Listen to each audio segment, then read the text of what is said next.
Hello dear students, आज के इस सेशन में हम डिस्कस करेंगे 10 बड़े ही important questions on the subject seed technology. आइए शुरू करेंगे सबसे पहले क्वेश्चन के साथ। पहले क्वेश्चन में पूछा गया है development of seed without fertilisation. अगर सीड का डेवलपमेंट बिना फर्टिलाइजेशन के हो जाए तो इसे क्या कहा जाता है? एपोमिक्सिस, एम्फीमिक्सिस, पार्थिनोकार्पी या both pair B and C. तो आपको बता दूं कि अगर सीड का डेवलपमेंट बिना फर्टिलाइजेशन के हो जाए तो इस प्रोसेस को हम कहते हैं बच्चों एपोमिक्सिस। साथ ही साथ यहाँ पर आपको एक शब्द नजर आ रहा होगा एम्फीमिक्सिस। तो आपको बता दूं कि ये जो एम्फीमिक्सिस का प्रोसेस है it is another term use for sexual reproduction. Sexual reproduction के लिए हम एक और शब्द भी यूज करते हैं जो कि क्या है, तो एम्फीमिक्सिस। इसके अलावा एक और बड़ा ही इंपॉर्टेंट टर्म है पार्थेनोकार्पी। एपोमिक्सिस में हमने देखा कि सीड का डेवलपमेंट हो रहा है बिना फर्टिलाइजेशन के। वहीं अगर हम बात करते हैं पार्थिनोकार्पी की तो यहां पर ध्यान रखिएगा फ्रूट्स का डेवलपमेंट होता है।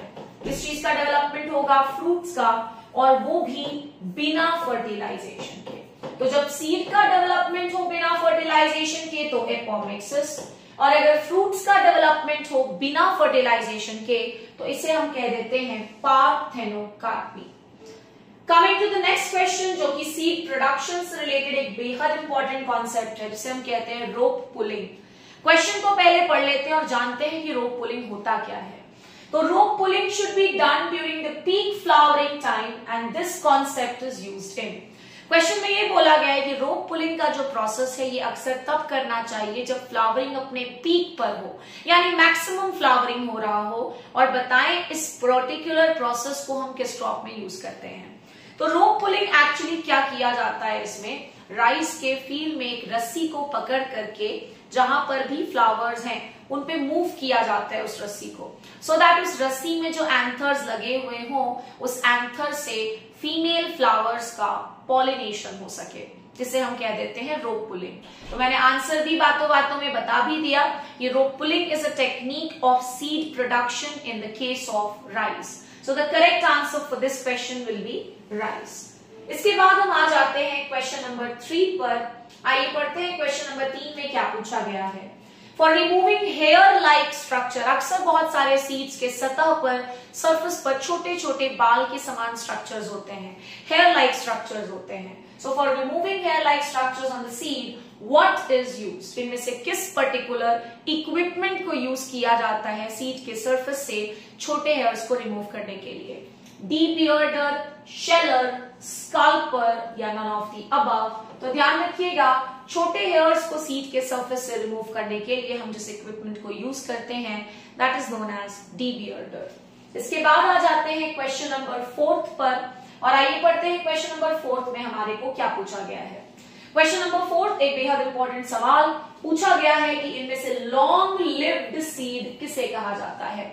लॉन्ग लिव्ड यानी कि कौन सा ऐसा सीड है जिसे लंबे समय तक स्टोर किया जा सकता है। तो आपको बता दूं कि जो लॉन्ग लिव्ड सीड है दैट इज ऑर्थोडॉक्स सीड, और वहीं अगर मैं बात करूं रिकैल्सिट्रेंट सीड की तो ये सारे के सारे शॉर्ट लिव्ड सीड्स होते हैं जो कि लंबे समय तक के लिए स्टोर होने के लायक नहीं होते हैं। और रिकैल्सिट्रेंट सीड्स में कुछ बड़े ही इंपॉर्टेंट एग्जांपल्स जो मैं हमेशा क्लासेस में भी बताती हूँ वो है मैंगो, मैंगो के साथ साथ लीची, लीची के अलावा जैक फ्रूट। ये कुछ ऐसे एग्जांपल्स हैं जो रिकैल्सिट्रेंट सीड से कई बार पूछे जा चुके हैं जेआरएफ हॉर्टिकल्चर में, जेआरएफ प्लांट साइंसेस में भी।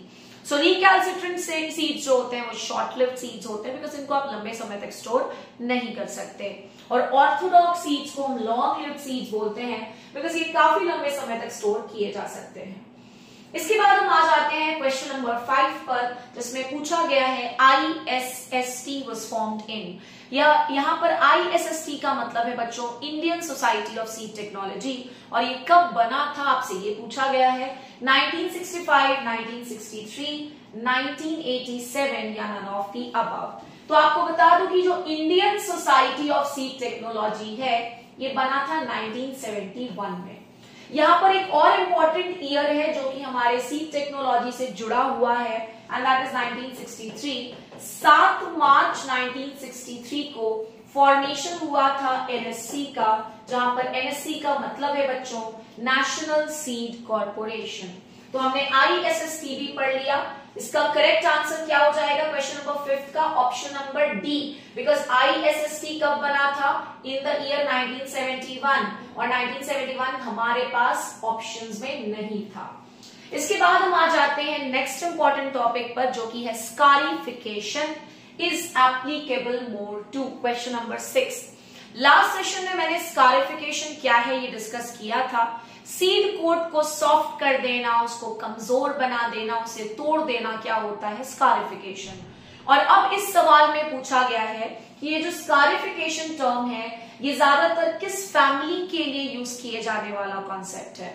Malvaceae, Leguminaceae, both A and B, या ऑल ऑफ दी अबव? तो ध्यान रखेंगे बच्चों की स्कारिफिकेशन जिसमें हम सीड कोट को कमजोर करते हैं, बिकॉज अक्सर डोरमेंसी का मेन कारण सीड कोट का हार्डनेस होता है। ये मेनली यूज किया जाता है in the family Malvaceae and Leguminaceae. So the correct answer will be both A and B. Coming to question number 7, because आज का सेशन काफी छोटा होने वाला है, आइए पढ़ते हैं क्वेश्चन नंबर 7 को। इसमें पूछा गया है chemicals used to break seed dormancy is. बताएं इनमें से वो कौन सा केमिकल है जो सीड डोरमेंसी को तोड़ पाने में काफी ज्यादा सक्षम होता है। देखिएगा, कुछ केमिकल्स का नाम हर बच्चा जानता है, जैसे जिबेरेलिक एसिड हो गया, इसके अलावा इथाइलिन, ये भी डोरमेंसी तोड़ सकता है। इसके अलावा साइटोकाइनिन, ये भी डोरमेंसी को तोड़ पाने में काफी ज्यादा सक्षम होता है। इसके अलावा पोटेशियम नाइट्रेट, ये सारे ऐसे केमिकल्स हैं जो हर बच्चे को पता होता है। अब इन 4 या 5 केमिकल्स को छोड़ करके आपको यहाँ पर कुछ नाम दिख रहे होंगे, और पूछा गया बताओ इनमें से वो कौन से केमिकल्स हैं जो डोरमेंसी को तोड़ पाने में बहुत ज्यादा सक्षम होते हैं। तो आपको बता दूं, हाइड्रोक्सिलामाइन, नाइट्रिक एसिड और इथेनॉल, ये तीनों केमिकल्स डोरमेंसी तोड़ पाने में सक्षम होते हैं। They are capable of breaking dormancy. I hope आप सभी को क्वेश्चन नंबर 7 भी क्लियर हो गया है। Now coming to question number 8, और पढ़ते हैं क्वेश्चन नंबर 8 में क्या बोला गया है। क्वेश्चन नंबर 8 है सीड प्राइमिंग से रिलेटेड कॉन्सेप्ट। आई होप आप सभी को सीड प्राइमिंग का मतलब शायद पता हो, बट उन स्टूडेंट्स के लिए मैं डेफिनेटली एक्सप्लेन कर देती हूँ जिनके लिए एक नया टर्म है।